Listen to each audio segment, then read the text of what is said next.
আজকে নিয়ে আসলাম নতুন একটা রেসিপি সুজি দিয়ে। এটা অনেকে বিস্কিটও বলে। প্রথমে সুজি দিয়ে দিয়েছি, 2টা ডিম দিয়েছি, গুঁড়ো দুধ দিয়েছি, আটা দিয়ে দিলাম, চিনি, সামান্য তেল দিয়ে দিয়েছি। ভালোভাবে এখন মিক্স করে নিব।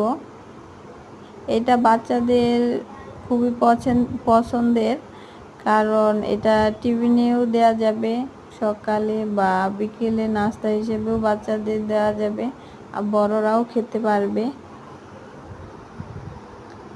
এটা চামচ দিয়েই দিতে লাগবে, কারণ হচ্ছে হাত দিয়ে ভালো হয় না, গরম তেলের মধ্যে হাত পুড়ে যাওয়ার সম্ভাবনা থাকে।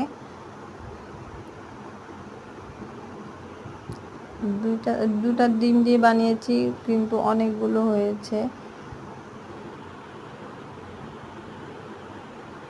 এটা ছোট বড় সবাই পছন্দ করে, আপনারাও ট্রাই করতে পারেন, অনেক মজা। আর আমার চ্যানেলটা এখনও যারা সাবস্ক্রাইব করেন নাই, অবশ্যই সাবস্ক্রাইব করে দিবেন, লাইক কমেন্ট দিয়ে পাশে থাকবেন। আর নতুন নতুন রেসিপি নিয়ে আবার আসব। সবাই ভালো থাকবেন। আল্লাহ হাফেজ।